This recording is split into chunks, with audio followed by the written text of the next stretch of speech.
नमस्कार दोस्तों, और स्वागत है आपका फिर एक बार हमारे चैनल देबांशु सक्सेस मोटिवेशन पर। आज हम आपको औरत के पवित्र अंग के बारे में बताने जा रहे हैं। वीडियो को शेयर जरूर करें। औरत का कौन सा अंग सबसे ज्यादा पवित्र होता है? दोस्तों, यह प्रश्न एक बार एक स्त्री अपने पति से पूछती है कि आप मेरे से तो तरह तरह के पहेली बुझा रहे हो कि आप मेरे को एक प्रश्न का उत्तर हमें बता सकते हो। और वे कहती हैं कि औरत का कौन सा अंग सबसे ज्यादा पवित्र होता है। जब पति इसे सुनता है तो मुस्कुराने लगता है और कहने लगता है यह प्रश्न तो बहुत ज्यादा हल्का है, और वे अपने जवाब में कुछ कुछ बातों को वह जवाब देता है। लेकिन पत्नी कहती है कि नहीं, इस सवाल का जवाब बिल्कुल गलत है। अगर आप मेरे को सही सही उत्तर दे देंगे तो मैं आपको समझूंगी कि आप सबसे ज्यादा बुद्धिमान हो। और वह बेचारा कहने लगा कि ठीक है, मैं तो बुद्धिमान हूं और तुमसे ज्यादा बुद्धिमान हूं, और इस प्रश्नों का उत्तर मैं तुम्हें अवश्य दूंगा। और इतना कहने के बाद इस प्रश्न के चक्कर में वह तरह तरह के लोगों के पास पहुंच जाता है। दोस्तों, ऐसे में तो स्त्रियां बहुत ज्यादा पवित्र होती हैं। स्त्रियों को सारे अंग पवित्र होता है। लेकिन दोस्तों, इस प्रश्न का उत्तर क्या हो सकता है, इसे भी हम इस वीडियो में जानेंगे। इस वीडियो को अगर आप अंत तक सुनते हो तो आपको भी पता चल जाएगा कि औरत का अंग सबसे ज्यादा पवित्र कौन होता है। दोस्तों, इस वीडियो को शुरू करने से पहले आप लोगों से एक छोटी सी गुजारिश है कि अगर आप लोग चैनल पर नए हो तो चैनल को सब्सक्राइब करना। और यह अमीर सेठ के यहाँ वह काम करने पहुंचा, लेकिन देर हो चुकी थी। अमीर सेठ ने उसे डांट लगाई और कहने लगा कि जब तुझे काम पर नहीं आना है, समय पर नहीं आना है, तो तू मुझे पहले ही मना कर देता। तेरे बदले में दूसरे लोगों को रख लेता तो आज मेरा काम जल्दी समाप्त हो जाती। लेकिन सेठ को इतने गुस्से वाली बात को सुनने के बावजूद भी वह काम करने लगा। जब वह काम करके शाम के समय एक बूढ़े व्यक्ति के साथ गुजर रहा था, बूढ़े व्यक्ति ने कहा कि बेटे, तुम्हारे ऊपर तो सेठ ने आज बहुत ज्यादा बोला, गर्जा और तुम्हें तरह तरह के बातें बोला। इसके बावजूद भी तुमने सेठ के यहां काम किया। लेकिन बेटे, तुम लेट से क्यों आए थे? इतनी देरी से तुम खेतों में क्यों पहुंचे? तभी वह कहने लगा कि क्या बताएं चाचा जी, आज मेरे साथ एक ऐसी मुसीबत खड़ी हो चुकी है जिससे मैं परेशान हो गया हूं।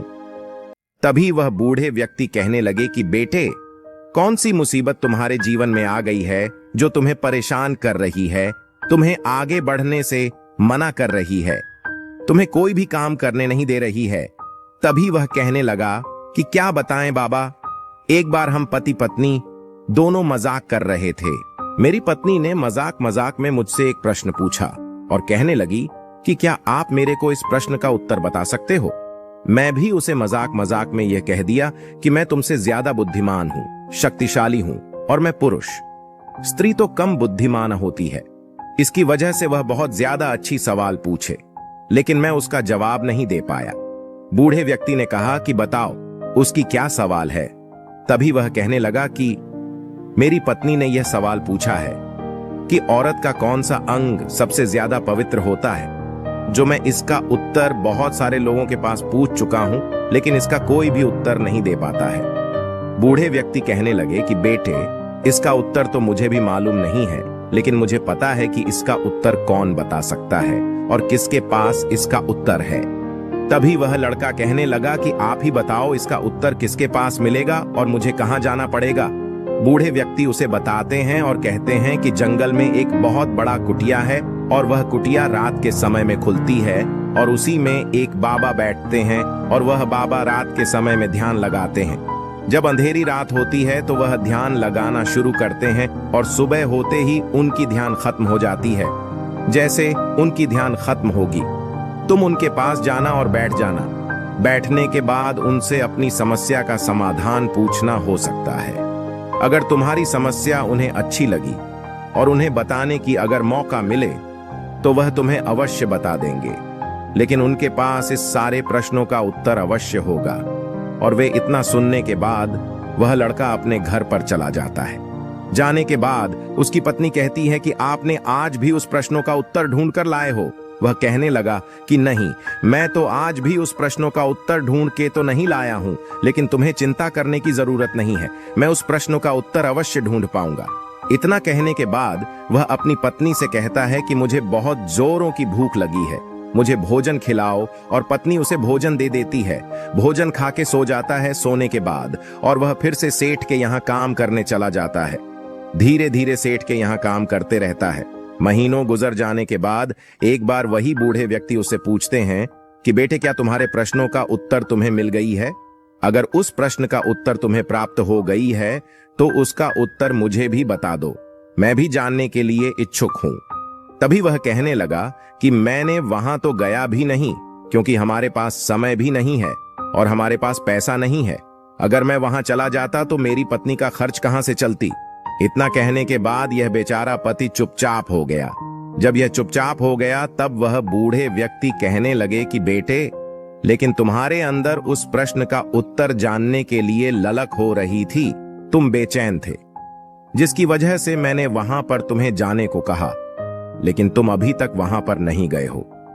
इसका मतलब तुम इस प्रश्न को लेकर ज्यादा उलझन में नहीं हो। तभी वह कहने लगा कि नहीं, उलझन में तो बहुत ज्यादा हूं, क्योंकि मुझे उस प्रश्न का उत्तर कैसे भी करके प्राप्त करना है, लेकिन मेरे पास समय नहीं है। अगर मैं चला जाऊंगा, हमारे घर पर माता पिता बूढ़े हो चुके हैं, उनके बुढ़ापा में कौन सहारा बनेगा? हमारी पत्नी तो उनकी आदर भाव भी नहीं करती है।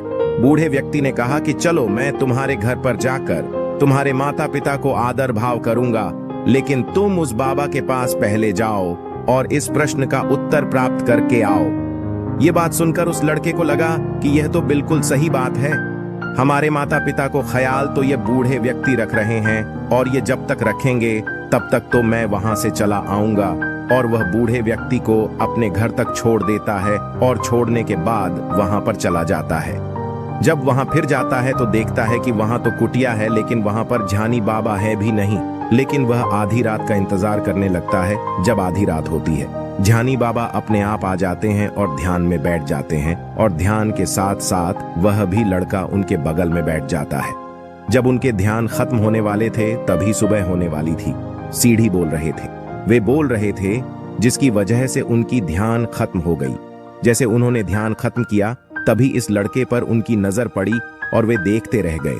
तभी लड़का कहने लगा कि हे ज्ञानी महात्मा, मुझे आपसे कुछ प्रश्न पूछने हैं कि आप मेरे को उस प्रश्न का उत्तर बताओगे। तभी उन्होंने कहा कि बेटे, तुम कौन हो, कहां से आए हो और तुम्हारे क्या प्रश्न हैं? क्या मैं तुम्हें प्रश्नों का उत्तर देने वाला बाबा लग रहा हूं? तभी वह कहने लगा कि नहीं बाबा, मुझे आपसे उम्मीद है कि आप इस प्रश्न का उत्तर अवश्य दे देंगे, क्योंकि मैं इस प्रश्न को लेकर बहुत ज्यादा परेशानी में अपना जीवन व्यतीत कर रहा हूं। तभी उन्होंने कहा कि बेटे, बताओ तुम्हारी क्या समस्या है, मैं तुम्हारी समस्या का समाधान अवश्य निकालता हूं। और वह लड़का कहने लगा कि यह बाबा मेरा ही प्रश्न है कि मेरे पत्नी ने मेरे से एक प्रश्न की थी कि औरत का कौन सा अंग सबसे ज्यादा पवित्र होता है। तब बाबा बोलते हैं, बेटा, औरत ही पवित्र है, जिनका प्रत्येक अंग पवित्र होता है।